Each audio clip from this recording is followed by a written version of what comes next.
안녕하세요. 반갑습니다. 강교수의 간호TV입니다. 간호조무사 자격시험에 대비하여 최근 공개된 기출문제를 분석해서 요점 정리를 하겠습니다. 이번 시간에는 기초영양 2탄입니다. 준비되셨나요? 잘 들어요. 출발! 기초 영양은 자격시험에서 출제 문항수가 두 문제입니다. 이번 시간에는 영양과 에너지 대사, 영양 상태 판정, 병원 시기에 대해서 공부하도록 하겠습니다.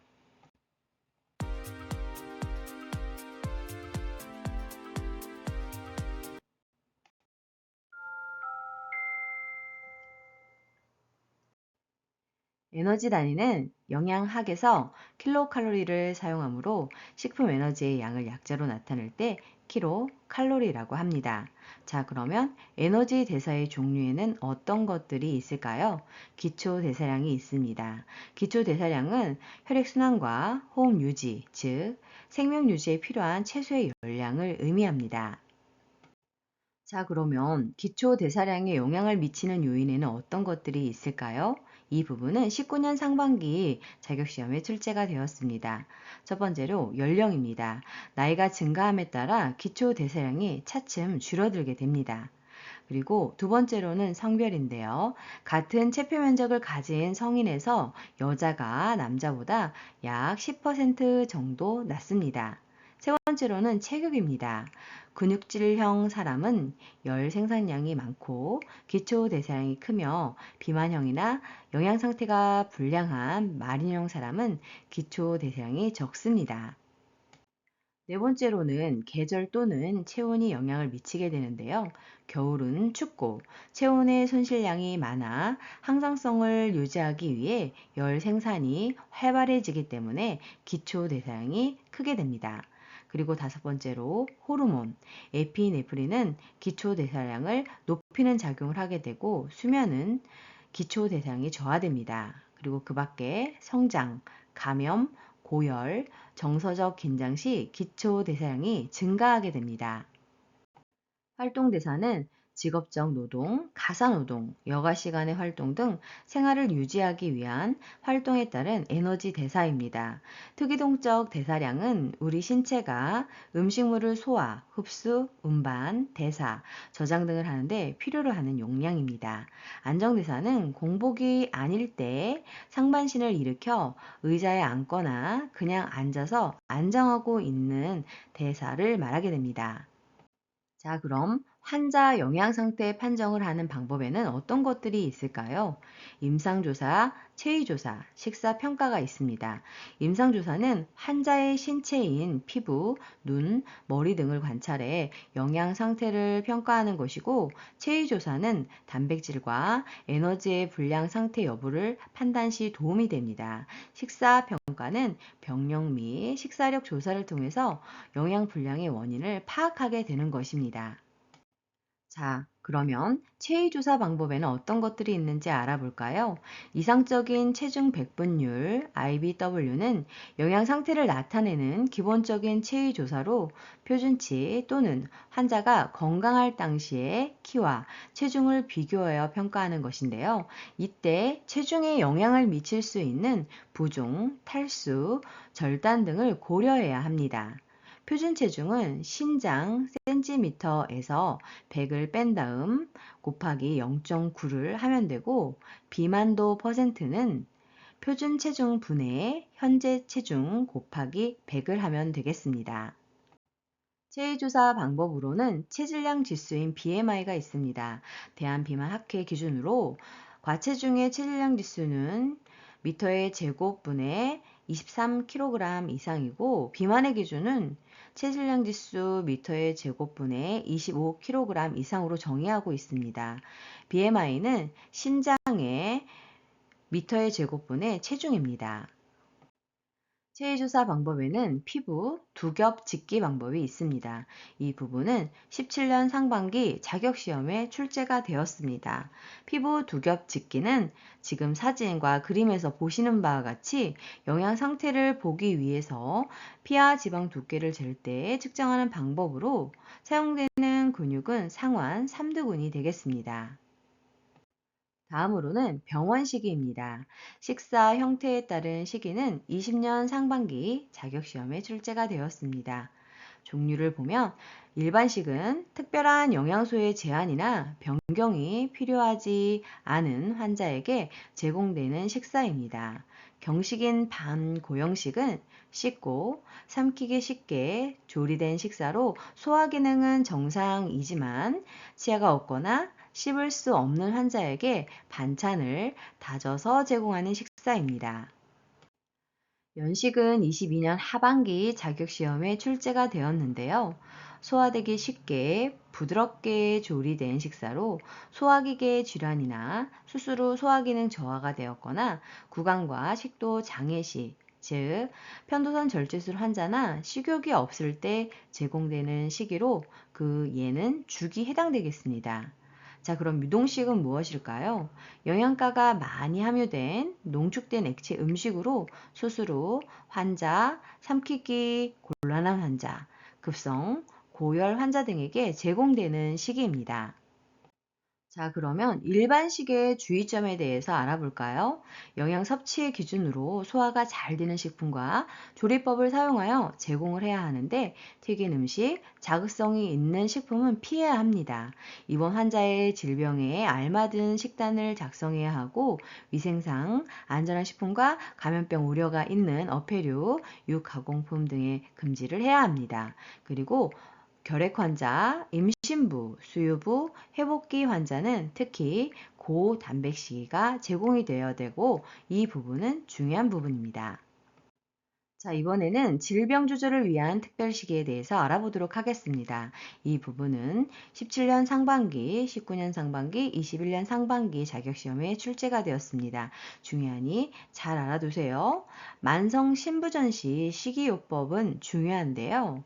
만성 신부전이라고 하는 것은 오랜 시간에 걸쳐서 신장의 기능인 노폐물을 걸러주는 기능을 하지 못하게 되는 질환에 해당이 됩니다. 그래서 단백질을 섭취했을 때 단백질의 구성 성분인 질소가 노폐물로 나오게 되는데 그것을 제거할 수 없게 되기 때문에 단백질 섭취를 제한해야 하고 그리고 몸에서 노폐물 배설을 못하기 때문에 염분과 수분을 제한해야 합니다. 그리고 칼륨, 즉 포타슘과 인의 섭취는 몸에 축적이 돼서 문제를 일으킬 수 있기 때문에 섭취를 제한해야 합니다. 이처럼 만성 신부전 환자들은 몸에 있는 노폐물들을 혈액투석 또는 복막투석을 통해서 제거하게 됩니다. 혈액투석 환자들은 밑에 있는 그림처럼 동정맥류를 만든 다음 투석액과 혈액 사이의 물질을 투석기, 즉 필터를 통해서 교환을 일으켜서 제거하게 되는 것입니다.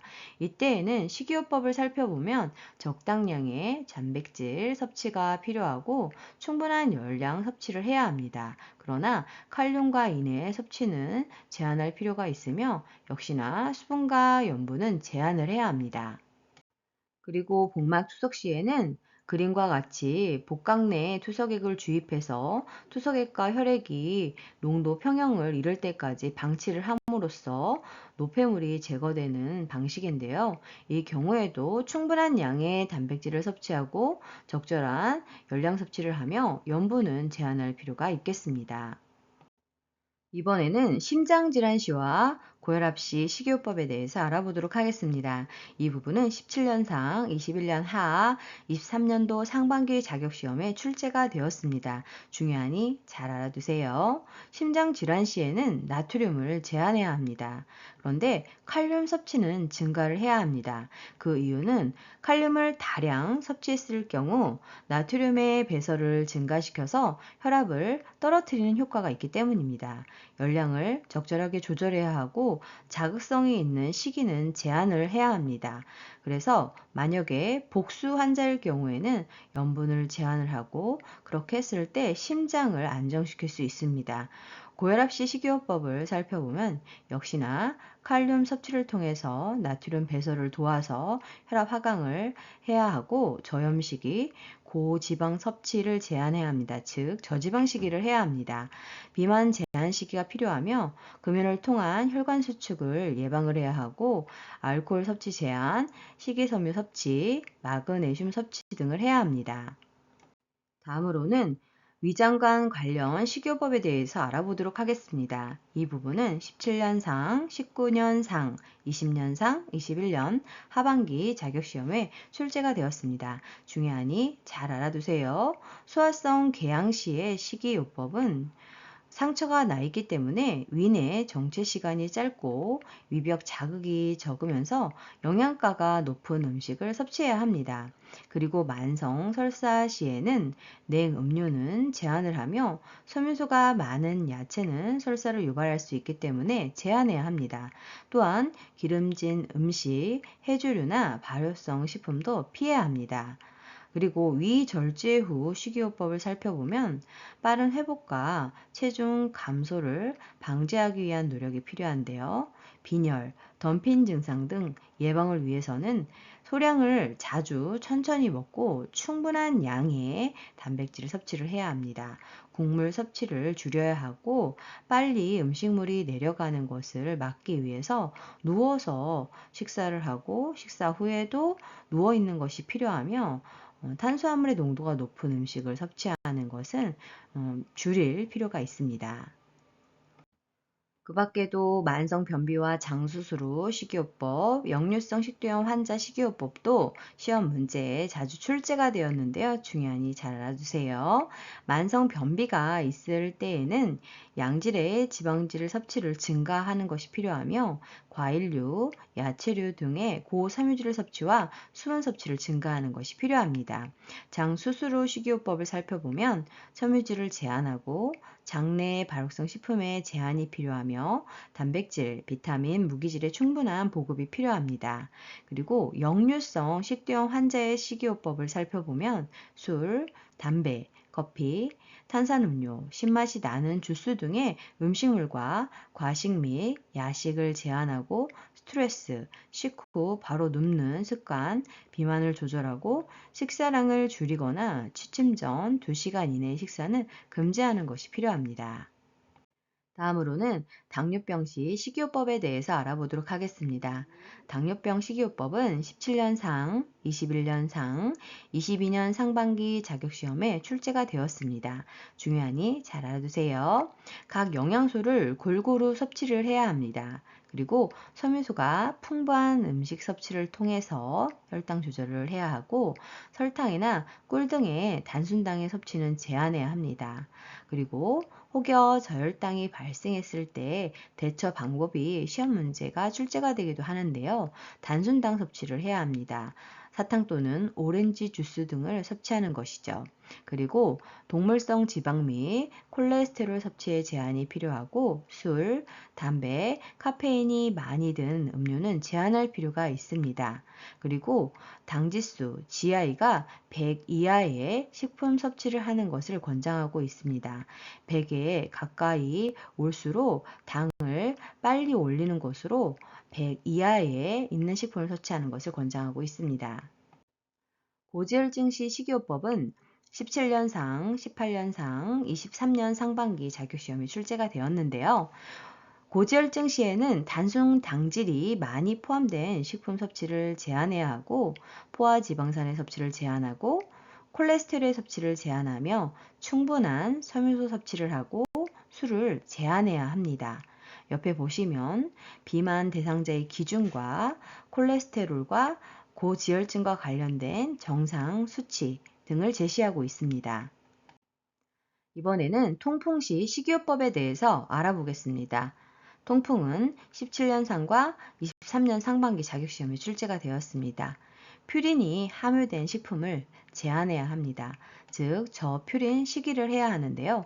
그리고 알로프리놀로 인한 요산 생성을 억제하고 지방의 과잉 섭취를 제한하며 일정량의 단백질 섭취를 하는 것이 필요합니다. 밑에 제시된 사진은 통풍 환자의 모습입니다. 결핵시 식이요법은 23년 상반기 자격시험 출제가 되었는데요. 칼슘을 충분히 공급하고 회복기에 특히 제공해야 하는 시기는 고단백 시기입니다. 소모성 질환이기 때문에 단백질의 세포 재생을 통해서 회복이 필요하기 때문입니다.